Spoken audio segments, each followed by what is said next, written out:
తాకట్టులో ఉన్న బంగారం అమ్మాలనుకునే వారి ఇన్ఫర్మేషన్ ఇస్తే దాని వాల్యుయేషన్ బట్టి మీకు కమిషన్ కూడా ఇస్తుంది గోల్డ్ హబ్. హాయ్ హలో నమస్తే, వెల్కమ్ టు మనం టీవీ. నేను మీ ప్రియాంక కోనేరెడ్డి. ఏటా ఫాల్గుణ మాసంలో పౌర్ణమి రోజు హోలీ జరుపుకుంటారు. దీనినే హోలీగా, కామదహనంగా, కానుని పున్నమిగా, డోలికోత్సవంగా పిలుస్తారు.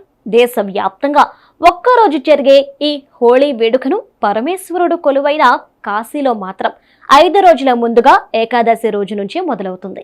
అయితే హోళీ వేడుకలు అంటే ఎక్కడైనా రంగులు రంగు నీళ్లతో జరుపుకుంటే కాశీలో మాత్రం చితాభస్మంతో జరుపుకుంటారు. ఈ వినూత్న శ్మశాన హోళీ వేడుక చూసేందుకు దేశం నలుమూలల నుంచి కాకుండా విదేశీయులు సైతం వస్తారు. శ్మశాన హోళీ జరుపుకోవడం వల్ల అష్టదరిద్రాలు తొలగిపోతాయని భక్తుల విశ్వాసం.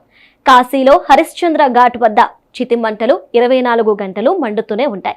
ఈ ఘాట్లో ఏకాదశి రోజు చితాభస్మాన్ని చల్లుకోవడంతో హోళీ వేడుకలు మొదలవుతాయి.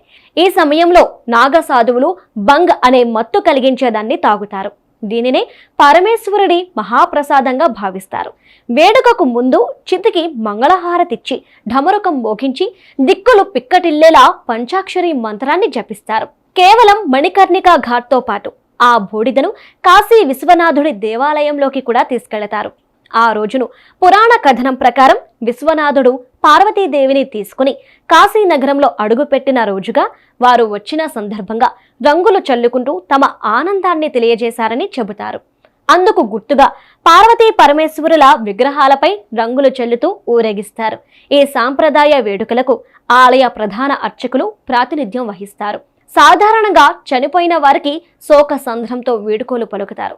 మనం చూసుకుంటే హరిశ్చంద్ర ఘాట్ మొత్తం అలాంటి వాతావరణమే ఉంటుంది. కానీ రంగభరి ఏకాదశి నాడు మాత్రం అందుకు భిన్నంగా ఉంటుంది. శివభక్తులు కాలుతున్న మంటలపై పాటలు పాడుతూ నాట్యం చేస్తూ భక్తిలో మునిగి తేలుతూ ఉంటారు. ఒకరిపై ఒకరు బూడిద చల్లుకుంటూ హోళీ వేడుకలను జరుపుకుంటారు. విశ్వనాథుని సన్నిధిలో బూడిదతో రంగులు చల్లుకుంటూ హోళీ వేడుకలు జరుపుకోవడం వల్ల దయ్యాలు, పిశాచాల బెడద తొలగిపోతుందని చాలా మంది నమ్మకం.